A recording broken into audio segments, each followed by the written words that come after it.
Pour cause du couvre-feu, ce soir, nous n'allons pas être trop longs. Je vois qu'ils se réjouissent. Le thème du message de ce soir s'intitule « Le roi veut te combler ». Le roi veut te combler. Et pour cela, nous allons aller ensemble à la parole de Dieu dans le premier livre de Samuel, chapitre 17, verset 16. Je répète, premier livre de Samuel, chapitre 17, verset 16. Je lis la parole du Seigneur. Le Philistin s'avançait matin et soir, et il se présenta ainsi pendant 40 jours. Dis avec moi 40 jours. Isaïe dit à son fils David, prends pour tes frères cette mesure de grains rôtis et ces 10 pains, et cours au camp vers tes frères. Porte aussi ces 10 fromages au chef de leurs milliers. Tu verras si tes frères se portent bien, et tu m'en apporteras une preuve de leur part.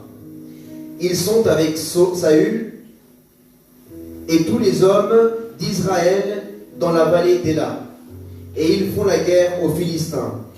David se leva de bon matin, il laissa les brebis à un gardien, prit ses affaires et partit, comme Isaïe le lui avait ordonné. Lorsqu'il arriva au camp, l'armée était en marche pour se ranger en ordre de bataille, et poussait des cris de guerre. Les Israélites et les Philistins se mirent en ordre de bataille, armée contre armée. David confia les affaires qu'il transportait au gardien du matériel, et courut vers les rangs de l'armée. Aussitôt arrivé, il demanda à ses frères comment ils allaient. Ils étaient en train de parler avec eux lorsque le Philistin de Gath, appelé Goliath, s'avança entre les deux armées, hors des rangs des Philistins. Il tint les mêmes discours que les autres fois, et David les entendit. À la vue de cet homme, tous les Israélites prirent la fuite et furent remplis de peur. Chacun disait, « Avez-vous vu s'avancer cet homme ? C'est pour jeter un défi à Israël qu'il s'est avancé. Si quelqu'un le tue, le roi le comblera de richesses, il lui donnera sa fille et libérera sa famille de tout impôt en Israël. » Amen. Acclamons la parole de Dieu, Église. Prenez place, je vous en prie. Donc, vous avez sûrement entendu parler de l'histoire de David contre Goliath. Mais aujourd'hui, je ne vais pas parler de Goliath, je ne vais pas parler de ce qu'on entend souvent. Aujourd'hui, je vais relever d'autres points de ce passage que le Seigneur m'a parlé dans mon cœur afin que je vous apporte ce soir. Alléluia. Donc là, nous voyons une armée qui se tient face à une autre armée. Une armée qui est Israël face à l'armée des Philistins. Israël n'en était pas à sa première bataille. Le peuple d'Israël avait déjà vaincu beaucoup de peuples. Dieu les avait déjà délivrés de la main de leurs ennemis. Mais Israël avait oublié. Dis avec moi, oublié. C'est ce que nous vivons beaucoup de fois dans l'Écriture. Le Seigneur nous a délivrés de nombreuses batailles.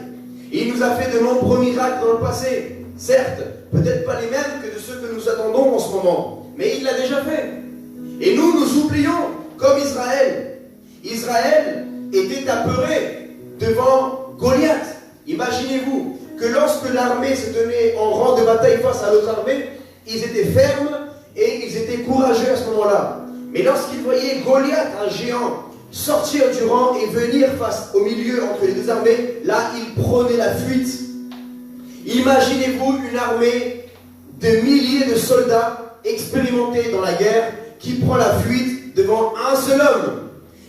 Voyez le niveau de peur où était tombé si bas le peuple d'Israël.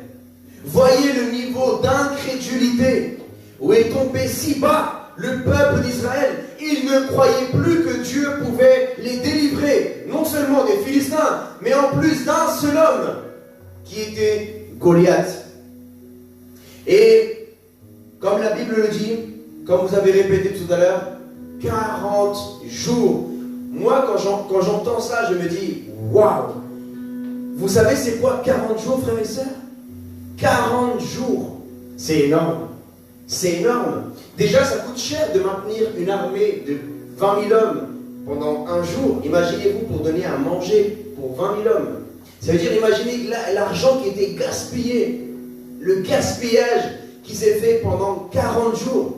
À cause de quoi? À cause de la peur.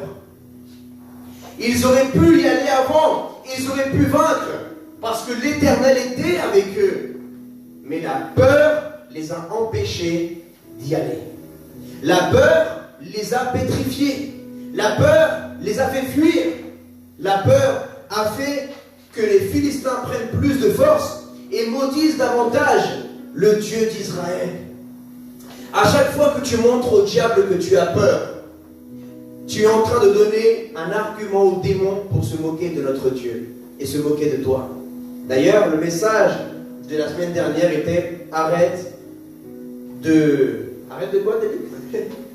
Arrête d'amuser le diable. Parce que la servante Ali est partie prêcher le même message à Marseille, à Jésus mon refuge Marseille, pour la gloire de Dieu. Donc, ils étaient en train d'amuser le diable. Le diable était en train de se moquer d'Israël. Regardez-moi ces peureux.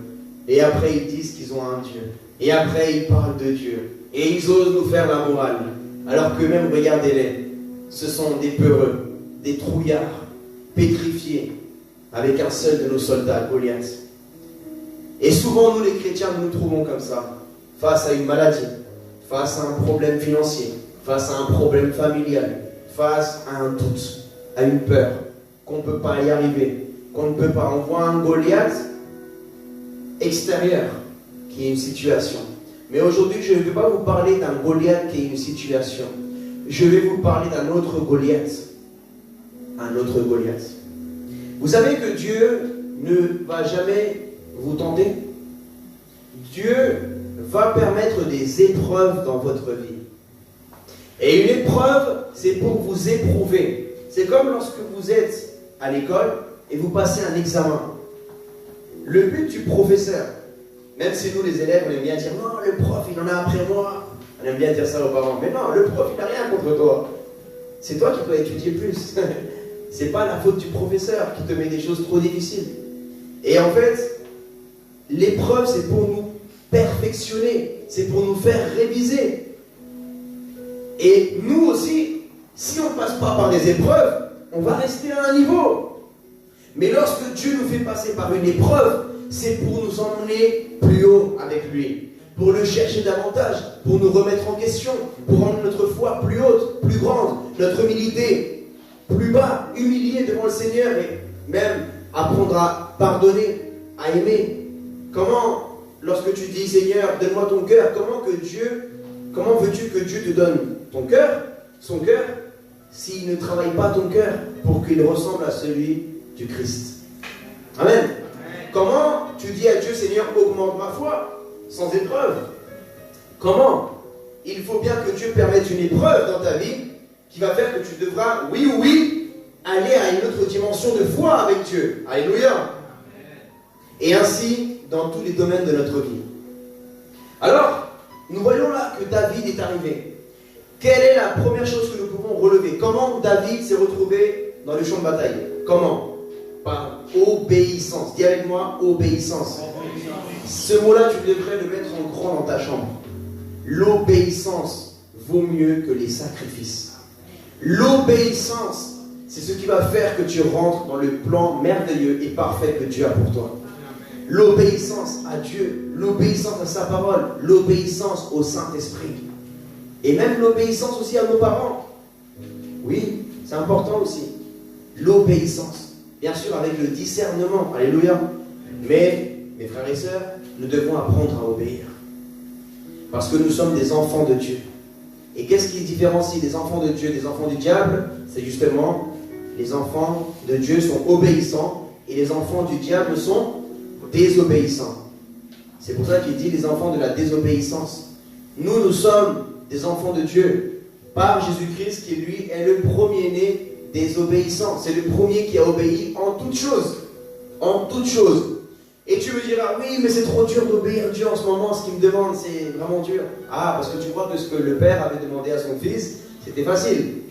De quitter le trône, le lieu le plus confortable de l'univers, de venir sur terre, le lieu le pire, peut-être là où il y a le péché, là où il y a le mépris, là où les gens te rejettent, il est venu par amour à nous. Et tu crois que ça a été facile? Il s'est fait insulter, cracher, humilier. Il a vécu ce qu'il n'avait jamais vécu dans sa vie. Et toi, tu peux dire en ce moment, avec ce que tu vis en ce moment, ce que cette personne m'a fait ou ce que je vis en ce moment, j'ai jamais vécu quelque chose d'aussi dur de ma vie. Quand Jésus était à la croix, il n'avait jamais vécu quelque chose d'aussi dur que ce qu'il était en train de vivre. Et peut-être que toi aussi, tu es en train de parler pareil. Tu dis, je n'ai jamais vécu une situation aussi difficile de ma vie. Je n'ai jamais vécu quelque chose pareil. Mais comment veux-tu que Dieu fasse quelque chose qu'il n'a jamais fait pour toi, si toi tu n'es pas prêt à faire quelque chose que tu n'as jamais fait pour lui? Alléluia. Est-ce qu'il y en a qui sont restés bloqués? Comment veux-tu que Dieu fasse quelque chose qu'il n'a pas encore fait pour toi? Vous me suivez jusqu'à là? Si toi tu n'es pas prêt à faire pour Dieu quelque chose que tu n'as jamais fait pour lui, si tu veux que Dieu fasse des nouvelles choses dans ta vie, toi aussi, fais des nouvelles choses pour Dieu. Amen. Si tu veux que Dieu agisse dans ta vie et il fasse des miracles dans ta vie, alors toi aussi, va à un autre niveau d'obéissance avec Dieu, dans la prière. Est-ce que c'est facile? Non. Mais c'est là où il faudra vaincre Goliath. Parce qu'en fait, le Goliath dont je te parle ce soir, au-delà de l'épreuve que tu vis, ton Goliath, c'est ton vieil homme. Et maintenant, nous allons déchiffrer ensemble par la révélation du Saint-Esprit le titre du message qui est « Le roi veut te combler ». Dans le verset 25, qu'est-ce qu'il est dit? Il est dit, il a dit, c'est pour jeter un défi à Israël qui s'est avancé. Si quelqu'un le tue, qui tue qui? Goliath. Le roi le comblera de richesses. Il lui donnera sa fille et libérera sa famille de tout impôt en Israël. Amen. David voyait que personne ne faisait rien. Là, c'est pas la Bible, là, c'est moi qui parle. Ils étaient paralysés de peur, d'arguments que le diable leur avait soufflé dans les pensées, comme vous et moi beaucoup de fois dans la vie.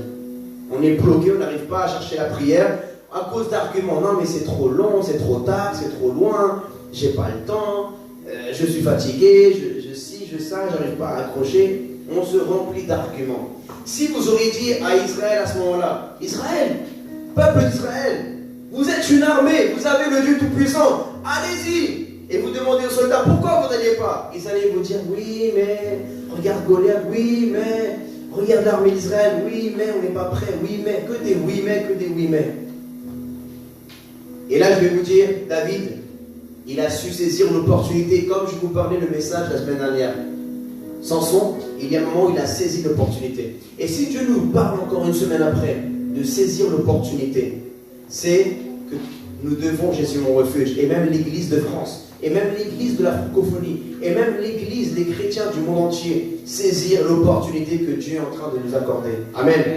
Je vous ai dit que David n'était pas encore roi. Mais qu'est-ce qui a fait qu'il devienne roi? D'abord la grâce de Dieu, mais aussi son cœur obéissant. Il était en train de servir. Et toi, si tu veux saisir ta royauté en Christ, tu dois obéir le roi. Tu dois obéir le roi. Il y en a à l'église ici qui n'ont pas encore saisi leur royauté en Christ. Parce que tu n'es pas encore en train de servir le Seigneur. Tu ne sers pas. Mais David ne sait pas. Quand on parle de David, à quoi on se souvient? Il a fait beaucoup de batailles. Il a eu de nombreuses guerres et de victoires. Et pourtant, la seule qu'on se souvient, c'est celle contre Goliath. C'est vrai ou pas? Quand on te dit David, ah oui, David contre Goliath. Alors que David a une longue vie et il a eu des centaines de batailles. Et il a eu beaucoup de victoires, des centaines de victoires. Et pourtant, la seule que tu t'en souviens, toi, c'est celle contre Goliath. Pourquoi? Parce qu'il y a des batailles décisives dans notre vie qui vont faire que les gens s'en souviennent et que ça marque non seulement un temps, mais une génération entière. Regardez, l'acte d'obéissance de David nous impacte même plus de 3000 ans plus tard. Ça veut dire que si David n'aurait pas obéi, quelque chose de simple, emmener du fromage et du pain C'est humiliant peut-être, n'est-ce pas? Ah mais tu crois que j'ai une tête à moi, à être un livreur de fromage, moi? Tu crois que j'ai que ça à faire? Isaïe s'appelait son père. Tu crois que j'ai que ça à faire d'aller livrer du fromage? Alors que je viens de me faire consacrer roi par le prophète Samuel, parce qu'il était déjà consacré roi, même s'il n'était pas encore manifesté. Mais il n'a pas été orgueilleux, il a été humble. Son père lui a dit, mon fils, va prendre soin de tes frères. Mais David avait déjà un cœur de berger, encore une fois parce qu'il obéissait lorsque son père lui disait, va t'occuper des brebis. Et lui, il n'était pas là à dire, ah mais pourquoi tu n'envoies pas mes autres frères, on est 8, pourquoi c'est toujours moi qui m'occupe de mes brebis, de tes brebis? Il aurait pu dire, non mais c'est pas mes brebis, c'est tes brebis à toi, t'as quoi t'en occuper toi-même. C'est vrai? Il n'a pas été orgueilleux, il n'a pas été désobéissant. Il aurait pu dire à son père, si ça aurait été les jeunes d'aujourd'hui, là, il aurait dit, vas-y toi-même, j'ai pas que ça à faire. Mais lui, il a dit, oui père, parce qu'il y avait une révérence envers l'autorité paternelle, parce qu'il y avait un respect envers les anciens, parce qu'il y avait une crainte de Dieu, parce qu'il y avait un cœur humble, parce qu'il y avait une humilité, parce qu'il y avait un esprit de service.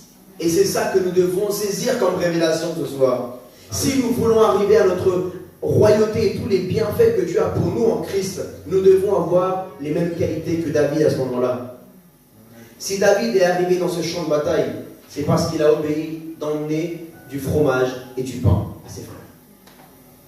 Quelque chose peut-être que personne n'a envie de faire, parce que ce n'était pas à une station de métro, c'était peut-être à des jours de marche. Des jours et des jours de marche. Il aurait pu dire, non mais j'ai la flemme d'y aller à pied en plus, il n'y a pas de cheval, il n'y a rien. Je vais aller à pied là, avec mes sandales là, avec toutes ces pierres qu'il y a sur le chemin. Et non, il y est allé quand même. Il a dit, c'est pas grave. Si mon père me le demande, je vais le faire. Parce que je veux honorer mon père, parce que je veux l'obéir et je veux qu'il soit fier de moi. Amen. Alors il est parti. Parce que sans ce champ de bataille, il n'y aurait jamais eu de roi David. C'est là qu'il a trouvé grâce aux yeux du roi Saül, dans cette bataille. Parce que lui, il a montré son courage. Il y a des choses dans la vie que tu les as par la faveur et la grâce de Dieu. Amen. Mais il y a des choses qu'il faut que tu montres qu'est-ce que tu as dans les tripes, mon frère. Il y a des choses qu'il faut que tu montres qu'est-ce que tu as dans tes entrailles, ma sœur. C'est pas tout par la grâce. Alléluia, Dieu est un Dieu de grâce, un Dieu, nous sommes co-héritiers en Christ, la faveur de Dieu, Jésus a tout fait à la croix. Ça c'est vrai. Mais il y a un temps où Dieu va te dire, vas-y, va de l'autre côté du lac. Il y a un temps où Dieu va te dire, David, va emmener, va faire ci, va faire ça, sers. Et c'est là où tu vas saisir ta bénédiction, dans l'obéissance et dans le service. Amen. Alors, lorsque cette personne a dit, et David était une personne qui savait écouter. Il passait par là lorsque quelqu'un a dit, celui qui vaincra Goliath aura 6 ça, il a dit, oh, là il y a une opportunité à saisir. Mais c'était quelque chose de pur, pas quelque chose de malicieux, non. Même ses frères, ils disaient, oui mais toi tu es un malicieux, non. Parce que les personnes confondaient que David, comme ils étaient jaloux de lui, parce que comme lui il était toujours disponible, alors ils avaient la jalousie envers lui. C'est pas qu'il était malicieux, c'est qu'il était toujours là. Il disait, Seigneur, envoie-moi, je suis là, je suis à ton service. Si tu as besoin de moi, j'y vais. Il était disponible. Et vous aussi, vous devez être disponible pour le Seigneur. Tu dis, mais pourquoi le Seigneur ne m'appelle pas? Pourquoi? Parce que tu n'es jamais disponible. Tu es toujours occupé. Tu n'es jamais disponible pour aller évangéliser, pour aller faire ci. Donc Dieu choisit quelqu'un d'autre qui ait plus de temps que toi. Plus que toi, tu es toujours occupé, tu n'as jamais le temps. Tu dis toujours que j'ai pas le temps, je suis occupé, j'ai pas. Alors, quand Dieu aura une bénédiction pour quelqu'un, il te dira, ah non, pas toi parce que tu es occupé, tu ne peux pas la prendre, tu es occupé. Donc il va le donner à quelqu'un qui n'est pas occupé et qui peut saisir la bénédiction que Dieu va lui donner. Le roi, nous allons discerner, nous allons, par le discernement du Saint-Esprit, comprendre cette révélation. Vous savez que dans l'Ancien Testament, il y a des types de Jésus et il y a des mystères cachés. Par exemple, à des moments précis, un roi peut représenter Jésus et à un autre moment dans sa vie, le roi peut représenter le diable. Par exemple, au début, avant qu'il ne désobéisse, le roi Saül représentait Jésus, le roi d'Israël. Mais après sa désobéissance, il y a eu la chute de sa royauté qui représente aussi le diable lorsqu'il a eu sa chute. D'accord? À ce moment-là, dans ce contexte-là, prophétiquement, spirituellement, par la révélation de l'Esprit, nous comprenons que le roi Saül représente Jésus, le roi des rois, le roi d'Israël. Amen. Lorsque la Bible dit que celui qui vaincra Goliath aura quoi? Aura la fille du roi. Que représente la fille du roi? Si Jésus représente le roi Saül à ce moment-là, qui est sa fille? La fille, c'est son héritage. Alléluia. Et qui c'est Goliath? C'est son vieil homme. C'est notre vieil homme. Alors ça veut dire que celui qui prend la décision de se repentir et de vaincre son vieil homme, son Goliath, gagnera l'héritage de la vie éternelle. Ça veut dire que la fille du roi, c'est ton héritage. Parce que c'était l'héritière du roi Saül. C'était elle qui avait son héritage, elle avait sa descendance. Donc, toi, tu gagnes par la décision de te repentir de ton péché et de le servir, de l'obéir et de renoncer à ton Goliath, qui est ton vieil homme, ou ta vieille nature adamique, en tant que femme, eh bien, tu gagneras la fille du roi. Mais pas que ça. Il a dit, et le comblera de richesse. Ça veut dire qu'une chose, c'est le salut, c'est la fille. Mais tu peux avoir le salut et pas avoir de récompense. Tu peux avoir la vie et être pauvre, sans richesse. Mais le roi a dit, celui qui vaincra, non seulement je lui donne ma fille, mais je le comble de richesse. Ça veut dire que derrière, il y aura des bénédictions, des récompenses à gagner aussi dans l'éternité avec le Seigneur. Parce que tu prends la décision de vaincre Goliath dans ta vie. Ton mauvais caractère, tes mauvaises pensées, le mensonge, le péché. Le Goliath, c'est le péché dans ta vie. Ce qui se pousse à mentir, à voler, à te battre, à mal parler, à mal répondre, à avoir des mauvaises pensées envers quelqu'un, ou bien à faire X choses. C'est ça, Goliath. Et comment tu le vaincs, Goliath? Avec l'humilité. Comment David a vaincu Goliath? Est-ce que David a vaincu avec ses forces?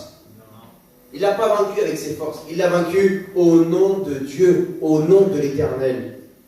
Il a dit, toi tu viens avec ci, avec ça, avec ta lance, et moi je viens au nom de l'Éternel.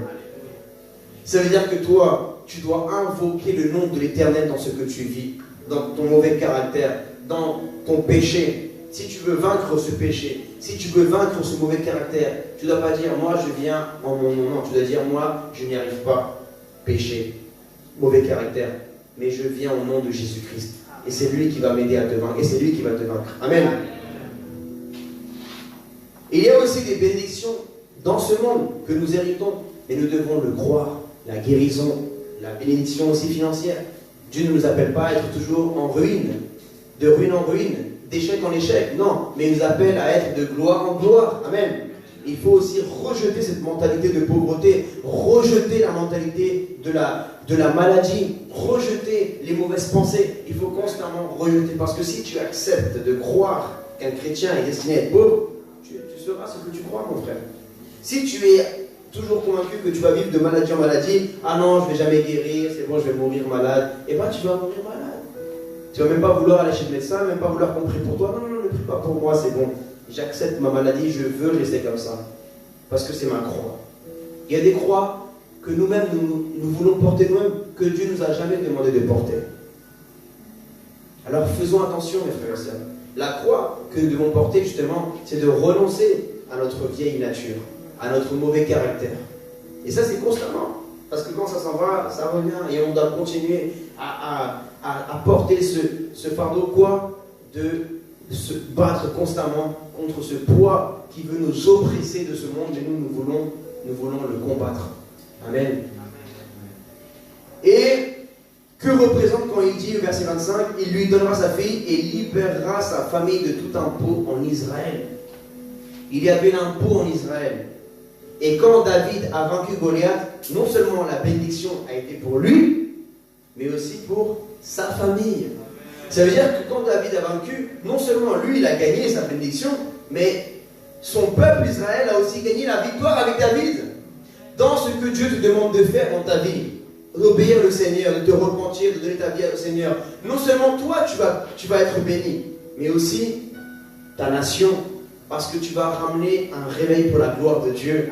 les autres seront sauvés, donc d'autres seront bénis par Jésus à travers toi. Et en plus, les enfants que tu auras, et l'homme, l'époux que tu prendras, ou l'épouse que tu prendras, elle aussi sera bénie. Et ta descendance sera bénie parce que tu as obéi dans ton passé. Alléluia. Et ainsi en est-il aussi quand il y a la désobéissance. Lorsque nous désobéissons, cela n'impacte pas que notre vie, mais nos enfants, notre épouse, le mari, les parents. Et il y a de la tristesse, des déceptions, des choses qui se produisent. À cause de quoi? De la désobéissance. Mais lorsqu'il y a l'obéissance, il y a les avantages et les bénédictions. Amen.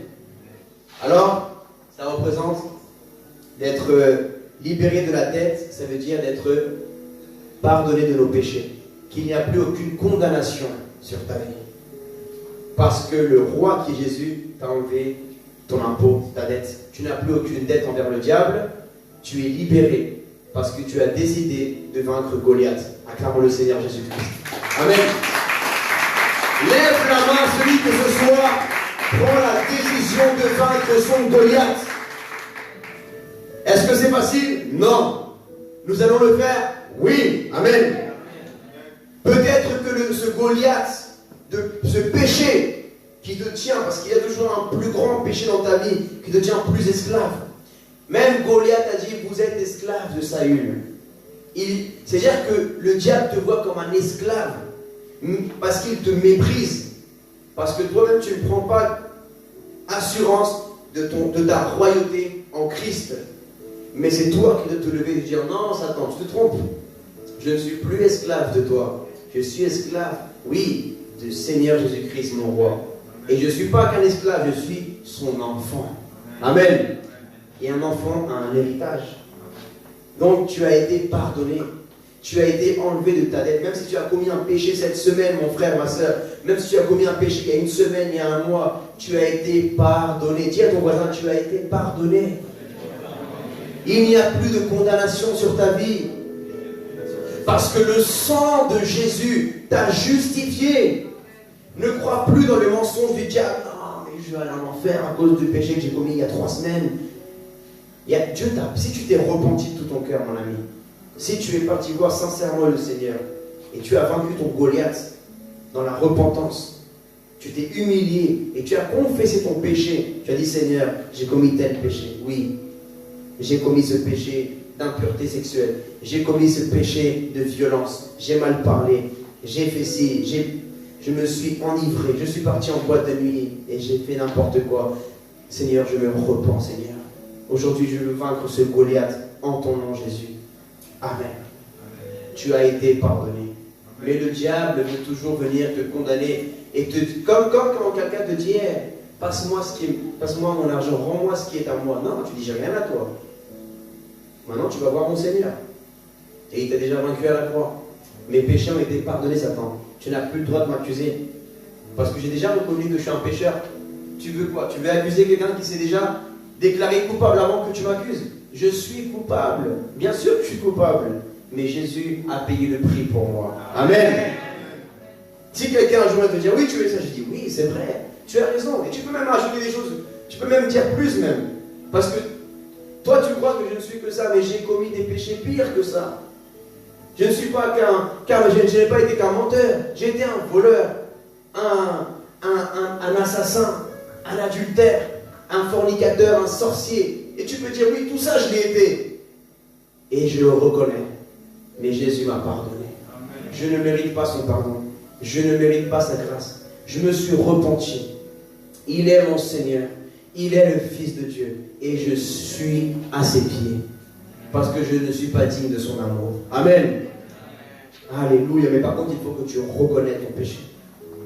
Ce soir, quand tu rentres chez toi, prends un rendez-vous avec le roi. Et va le voir ce soir et dis, je viens reconnaître mon péché.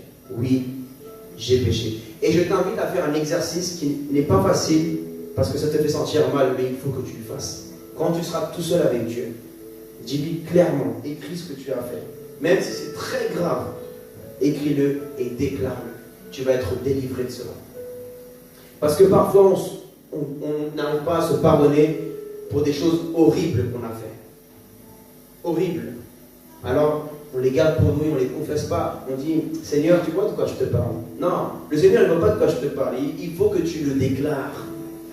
Que le diable entende, que Jésus entende, que les anges entendent. Que tu dis, oui, j'ai fait ça, Seigneur. Je me suis moqué de toi. J'ai piétiné ton sang. Et je reconnais mon péché. Mais aujourd'hui, je crois que tu es mort pour mes péchés, que tu es ressuscité. Et que tu as vaincu la mort, que tu m'as libéré. Et que tu m'as pardonné. Et qu'il n'y a plus de condamnation sur ma vie. Amen. Goliath représente vaincre son ennemi. L'église d'aujourd'hui est comme Israël, une armée pétrifiée qui n'avance pas et Dieu attend qu'il y ait des David qui se lèvent pour aller donner l'exemple au peuple et les encourager à vaincre les Philistins. Aujourd'hui, j'aimerais parler de l'évangélisation, de l'humanitaire. Où sommes-nous chrétiens? Je l'ai déjà prêché une fois. L'humanitaire est notre héritage à nous, les enfants de Dieu. Mais d'autres sont en train de nous prendre notre héritage sous nos yeux. Quand tu vas dans la rue, est-ce que tu vois souvent des chrétiens en train d'aider les pauvres? Malheureusement, non. Souvent les athées, les musulmans, ils sont bien organisés. Et nous les chrétiens, où sommes-nous? Où sommes-nous? Où sommes-nous? Nous sommes toujours occupés. Nous avons plein d'excuses. Que je ne sais pas quoi faire. Et tu ne sais pas quoi faire? Regarde tous les pauvres qu'il y a à Paris. Regarde tous les pauvres qu'il y a dans le monde. En ce moment, il y a la famine. Je parle de ce que je connais dans le sud de Madagascar. Il y a la famine, des gens qui meurent de faim. Il y a la famine aussi au Yémen. Il y a des guerres. Même en Afghanistan, il y a la famine. Il y a des choses à faire dans le monde, frères et sœurs. En Inde, en Afrique, partout. Même 10 euros, 20 euros que tu as, ne méprise pas ces 20 euros. Ne néglige pas ces 10 euros. Parce que si la maman qui est là-bas pouvait avoir 10 euros dans ses mains, je t'assure qu'elle donnerait tout à son enfant. Et ça pourrait l'aider au moins pour une journée ou pour une semaine. Mais il faut, frères et sœurs, que nous commencions à nous bouger. Mais nous sommes là, nous ne faisons rien. Israël ne faisait rien, plein de prétextes. Comme beaucoup d'entre nous ici, pendant des années, les chrétiens de France, remplis de prétextes. Oui, on ne peut pas faire ça, c'est interdit, oui, mais si, oui, mais ça. Plein de prétextes humains, banals. David, il n'a pas cherché à comprendre. Il est parti sans réfléchir. Là, si tu veux ça, roi, je te le ramène tout de suite. Il n'a pas cherché à comprendre qu'il avait une armée, qu'il avait une armure, pas d'armure, qu'il avait ci, les A plus B, divisé. Non, il est parti simplement. Vas-y simplement. Obéis, sauve les âmes. Tu n'as qu'une seule vie sur terre, mon ami, pour gagner le plus d'âmes possible. Tu n'as qu'une seule vie. Une seule vie. C'est pas comme dans Super Mario que tu as plusieurs vies. Non, tu as une seule vie, mon ami. Une seule vie. Si tu perds ta vie, si tu rates les années que Dieu te donne, dans le ciel, peut-être que tu seras sauvé par la grâce de Dieu. Mais tout ce que Dieu voulait te donner comme héritage dans le ciel, les récompenses, les âmes que tu pouvais lui apporter, les personnes que tu pouvais aider, les pauvres, les veuves, les orphelins, les prisonniers, les malades que tu pouvais guérir, tout cela, tu l'auras perdu. Et tu devras te satisfaire du peu que tu auras pour l'éternité. Alors oui, tu te diras, oui, mais moi simplement le fait d'être avec Dieu, ça me suffit. Oui, tu peux dire ça. Mais on verra dans le ciel. On verra quand on va se recroiser dans le ciel. Alors, c'est pas toi qui disais sur la terre que ça te suffisait? Non, mon frère, ma soeur, il faut vraiment qu'on bosse pour le roi des rois. Amen. Il faut, c'est biblique, Jésus lui-même est celui qui donnait le plus l'enseignement sur les récompenses. Sa première prédication dans le monde des béatitudes a été sur les récompenses. Bienheureux ceux qui seront persécutés en mon nom. Ils auront des récompenses dans le ciel. Il a dit dans Apocalypse, voici je reviens bientôt et mes récompenses avec moi, mes rétributions avec moi, et je donnerai à chacun selon soit son travail. Là, il ne parle pas de salut, là. Il parle des récompenses. Alléluia.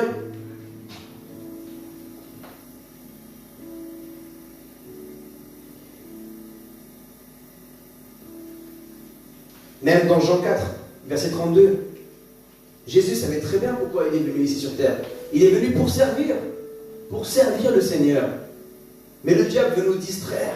Le diable veut nous prendre du temps. Le diable veut nous Quand il n'arrive pas à nous emmener en enfer, il voit qu'on tient ferme dans la sainteté et dans l'église, dans la parole de Dieu, alors il dit, ah d'accord, bon, alors comme je sais qu'il y aura des récompenses dans le ciel, je vais tout faire pour qu'il y ait le moins de récompenses dans le ciel possible. Puisque je n'arrive pas à faire en un enfer, je vais tout faire pour qu'il ne serve pas Jésus et il ne sauve pas les âmes. Et voilà ce que le diable est en train de faire dans vos vies, frères et sœurs. Il est en train d'essayer de vous endormir. Parce qu'il sait que vous êtes sauvés par la grâce de Dieu. Il voit qu'il n'arrive pas à vous prendre en enfer. Parce que vous tenez ferme dans la prière, dans le jeûne, mais vous êtes en train de tomber dans la paresse spirituelle. Vous êtes en train de vous asphyxier avec votre propre oxygène. C'est ça le chrétien du 21e siècle. On est en train de s'asphyxier. Et je vais vous donner un exemple. Faites un exercice avec moi. Est-ce que vous savez qu'est-ce qui a donné la vie à Adam? Qu'est-ce qui a donné la vie? Pourquoi nous on respire aujourd'hui? Pourquoi? Le quoi? Le souffle, c'est vrai? Parce qu'on a reçu le souffle de Dieu. Alors, la Bible dit que quand Dieu souffla dans les narines d'Adam, il devient une âme vivante. Une âme vivante. Donc, il ne bougeait pas tant qu'il n'y avait pas le souffle en lui. Mais quand il y avait le souffle, il a commencé à bouger. Une des caractéristiques qui fait que tu dors dans ta vie, que tu es en train de mourir spirituellement, c'est que tu ne bouges plus, tu ne fais rien. C'est quoi qui te fait voir que quelqu'un est vivant? C'est qu'il bouge. Il faut que tu l'analyses, tu dis, il faut qu'il y ait au moins ses paupières qui bougent. Un truc doit bouger. Et toi, quand on te regarde dans ta vie, qu'est-ce que tu es en train de faire pour le Seigneur? Qu'est-ce qui bouge dans ta vie? Tu dois bouger pour le Seigneur. Tu dois faire que les choses bougent. Tu dois bouger dans la prière. Tu dois bouger dans l'humanitaire. Tu dois bouger dans l'évangélisation. Amen.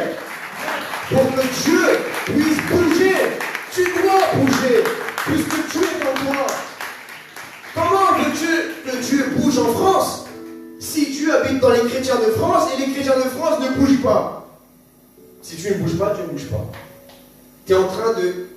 Dieu, il veut bouger en toi, mais toi, tu le fais ne pas bouger. Alors, frères et sœurs, le mot respirer, ce n'est pas une seule action. Le mot respirer, ce sont deux actions qui s'accompagnent. Alléluia. Respirer, c'est quoi? C'est inspirer, expirer. Donc, le fait d'inspirer et d'expirer égale le mot respirer. Je vais te dire pourquoi. Parce que si tu fais qu'inspirer dans ta vie, au bout d'un moment, tu vas t'étouffer. Tu ne pourras pas tenir. Et tu vas mourir. Et ça, c'est les chrétiens qui font que prier, prier, prier, prier, prier, prier, lire la Bible, lire la Bible, lire la Bible, lire la Bible. Et comme ils ne donnent pas, ils ne vont pas évangéliser, ils ne vont pas prier pour les malades, ils ne vont pas voir les prisonniers. Alors, ils s'asphyxient, ils meurent spirituels. Ils dorment. Ils dorment. Ils tombent dans le coma d'abord. D'abord, ils tombent dans les pommes. Problème respiratoire. Coronavirus spirituel. Problème respiratoire. Et en plus, c'est contagieux. Gardez des distances avec ces gens-là, frères et sœurs. Les coronavirus spirituels, c'est plus dangereux encore que les coronavirus physiques. Parce que le coronavirus spirituel, c'est comme le coronavirus, tu ne le vois pas. Donc, c'est des chrétiens qui ont un coronavirus spirituel. Ils sentent plus leur odorat, ils sentent plus le diable, ils sentent plus rien, ils sentent plus les âmes. Les âmes sont en train de mourir devant, ils s'en fichent, ils sentent plus rien. Tu commences à ne plus sentir. Tu ne sens rien pour les âmes. C'est vrai? C'est une perte d'odorat.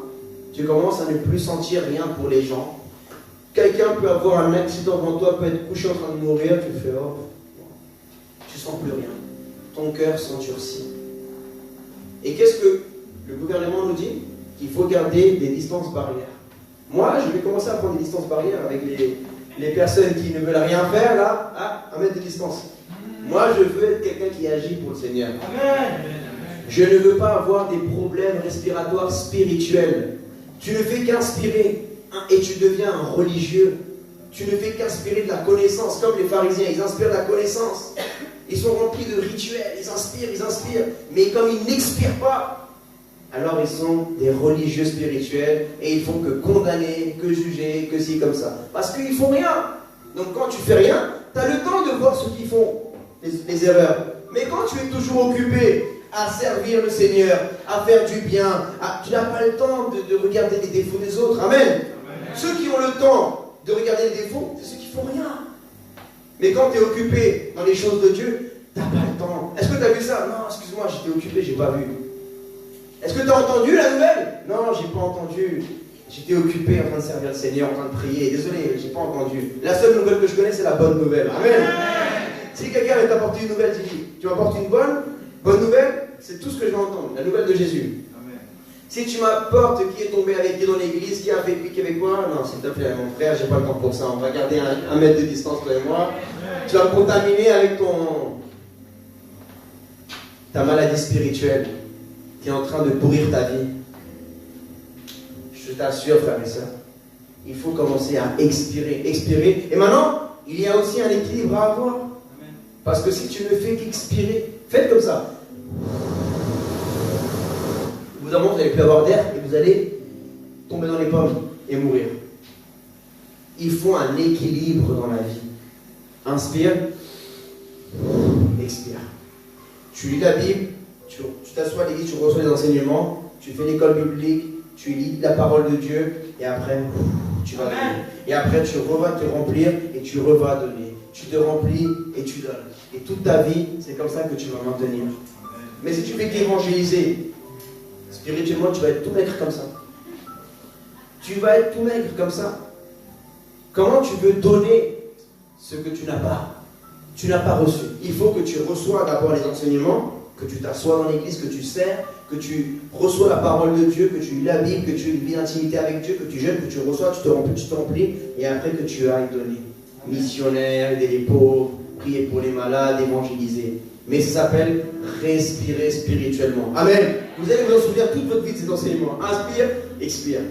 Si tu vois que dans ta vie, tu es en train de trop inspirer et tu n'expires pas assez, et si tu vois que tu évangélises trop, ou tu fais trop d'œuvres, mais tu n'es pas assez dans la présence de Dieu, tu ne jeûnes pas assez. Quand est-ce la dernière fois que tu as jeûné? Quand est-ce? C'est quand tu as vu que tes parents n'ont pas acheté et tu avais la flemme. Tu avais la flemme d'aller au supermarché, c'est là le jour que tu as jeûné. Tu as fait un jeûne forcé. Tu n'as pas prié. Parce que tu avais la flemme d'aller au supermarché, ou parce que peut-être X raison. Mais quand tu jeûnes, il faut que tu te consacres dans la prière. Un jeûne, c'est pour se consacrer à Dieu. Amen. Un jeûne, c'est pour se consacrer à Dieu. C'est important ça. Donc, frères et sœurs, trop de chrétiens sont en train de mourir lentement dans nos églises et nous devons les ranimer. Je prends l'exemple du coronavirus, bien que ce n'est pas un exemple qui est drôle. C'est très grave. Et ce qui se passe dans l'église, c'est grave aussi, frères et sœurs.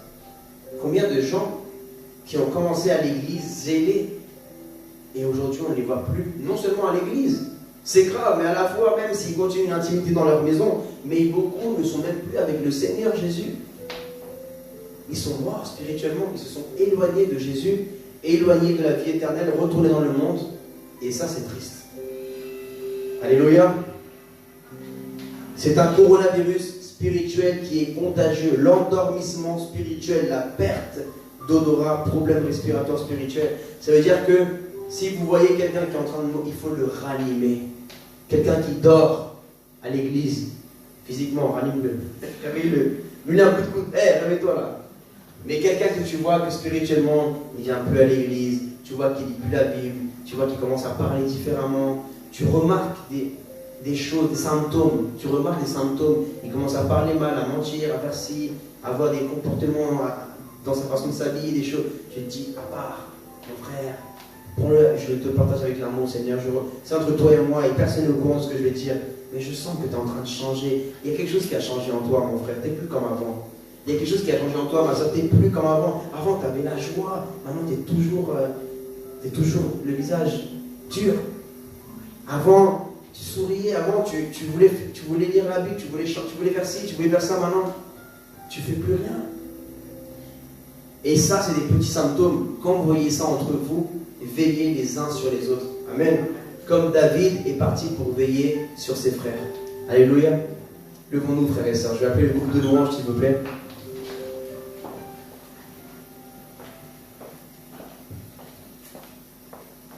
quelle est la conclusion? Quelle est la conclusion? Alors, nous allons récapituler. Il faut vaincre Goliath. Mais Goliath, tu ne le vaincres pas avec une force. Tu vas le vaincre au nom de Dieu, au nom du Seigneur. Yeshua HaMashiach. Ça veut dire quoi? Yeshua, ça veut dire Dieu sauve. Donc Dieu peut te sauver de ta situation. Dieu peut te sauver de ce que tu vis, de ton péché, de ton mauvais caractère, ton ego, tout ce que tu vis. Dieu peut te sortir de là. Alléluia. Dis à ton voisin, Dieu peut te sortir de là. Amen. Donc nous allons fermer les yeux, lever une adoration de tout notre cœur au Seigneur Jésus-Christ, l'adorer et vaincre Goliath dans l'adoration. Parce que Goliath, tu peux le vaincre dans la prière. Goliath, on peut le vaincre dans l'évangélisation, Goliath. On peut le vaincre en faisant du bien aux autres. Il y a beaucoup de façons de vaincre Goliath. 5 pierres. Il avait 5 pierres. Mais quelles représentent des pierres? Il y a beaucoup d'enseignements qui peuvent être apportés à travers les pierres. Une pierre peut être la prière, l'autre pierre l'évangélisation, la pierre peut être le jeûne, la pierre peut être aider son prochain dans l'humanitaire. Chacun a une pierre différente. Peut-être quelqu'un a réussi à sortir de son péché par la prière, d'autres par la consécration dans le service du Seigneur, d'autres à travers un jeûne, d'autres à travers en lisant la Bible, une révélation, tac, et avec la connaissance de Dieu, il est sorti de son péché, parce que mon peuple périt par manque de connaissance. Donc si le manque de connaissance biblique te menait à mourir spirituellement, donc quand tu vas acquérir de la connaissance biblique, ça va te ramener la vie dans ta vie personnelle. Alléluia. Voilà pourquoi je vous encourage tellement à faire l'école biblique. Moi, je n'ai rien à gagner. C'est vous qui avez à gagner. Moi, j'ai déjà mon ministère. J'ai déjà l'église, Jésus, mon refuge Paris, Marseille, H24 pour Jésus, les orphelins de Madagascar. Moi, c'est pour vous. Moi, je sais ce que je vais tous les matins évangéliser, sauver les âmes. Je fais ce que j'ai à faire. Mais vous devez vaincre votre Goliath, frères et sœurs. J'ai vaincu plusieurs fois Goliath dans les métros de Paris, dans les villages pauvres. J'ai été en Inde, j'ai été à Madagascar, dans les favelas du Brésil. Il y a des moments, il y a différents Goliaths dans ta vie. J'avais pas personne ne me connaissait. J'ai dû moi-même investir dans ce que Dieu me demandait de faire. Toi-même, tu dois économiser et investir. Tu dois croire dans ce que Dieu a déposé en toi. Tu dois commencer à croire. Si toi-même, tu ne crois pas en toi, comment veux-tu que les autres croient en toi? Au début, personne ne croyait en moi. Moi, j'ai dû croire en moi. D'abord, Jésus a cru en moi. Moi, j'ai dû croire en moi. J'avais pas beaucoup d'argent. Je me suis dit, Seigneur m'a appelé à évangéliser dans des pays, à aller. Je suis allé pour aider, certaines fois pour évangéliser, d'autres fois pour aider les orphelins. Mais beaucoup de fois, j'ai dû arracher ma bénédiction, vaincre mon Goliath avec mes propres pierres.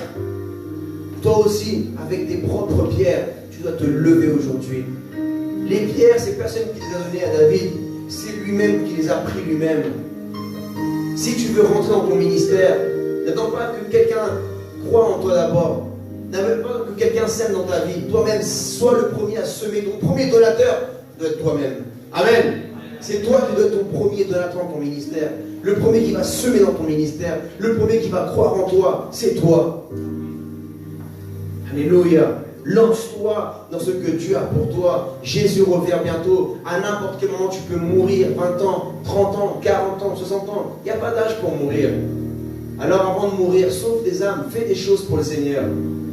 On dit les actes des apôtres. C'est des œuvres qui vont rester et qui vont influencer ta génération suivante. Quand on se souviendra de toi, on dira, ah oui, telle personne a fait ça pour le Seigneur. Il faisait ci, elle faisait ça. Qu'as-tu fait pour Dieu? Qu'as-tu fait? David a vaincu Goliath. David a emmené le pain à ses frères et le fromage, des choses peut-être que d'autres personnes n'auraient jamais voulu faire. Comme disait le pasteur Carlos, fais ce que personne ne peut faire. Parce que derrière, il y a une bénédiction que personne ne peut avoir non plus. Mais seul celui qui fait ce que personne ne fait peut avoir ce que personne ne peut avoir. Amen. Seul celui qui va là où personne ne veut aller. Les autres, il y avait 2 frères à la guerre. Et les autres 6 frères, parce qu'ils étaient 8. Donc les autres 5, parce qu'il y avait David et les autres 2 qui étaient à la guerre. Donc il y avait 5 frères. Pourquoi Isaïe, le père de David, a demandé à David, va m'emmener le pain et le fromage? Parce qu'il avait un cœur serviciel. Les autres, ils étaient en train de... Il avait la flemme. Non, moi je suis trop vieux pour ça. Peut-être que tu dis, je suis trop vieux pour ça. Peut-être tu dis, non, je suis trop jeune pour ça. Non, ne dis pas, je suis trop vieux pour ça. Parce que ça va t'empêcher de voir ta bénédiction. Amen. Ne dis pas, j'ai passé l'âge de ça. Non. Jésus a évangélisé jusqu'à son dernier souffle. Ne dis pas, évangéliser, c'est pour les débutants. Tu veux mépriser Jésus?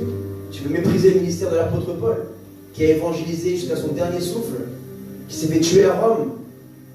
Tu veux mépriser l'apôtre Pierre? Tu veux mépriser tous les chrétiens du Moyen-Orient qui sont morts, les chrétiens de l'ombre, qui n'avaient pas des grands bâtiments, des grandes églises qui n'étaient pas connues? Tu veux dire que tu n'as plus l'âge pour prier pour les malades? Ça, c'est pour les débutants. Tu veux... Non, ne parle jamais comme ça. Il n'y a pas de choses de débutants, non. Il y a simplement des saisons et des choses que Dieu te demande à un moment donné de ta vie. Et en ce moment, Dieu est en train de te demander quelque chose. Fais-le. Fais-le. Va donner du pain et du fromage. Va prendre soin de tes frères pour voir comment ils vont sur le champ de bataille. Va vaincre Goliath. Ferme tes yeux.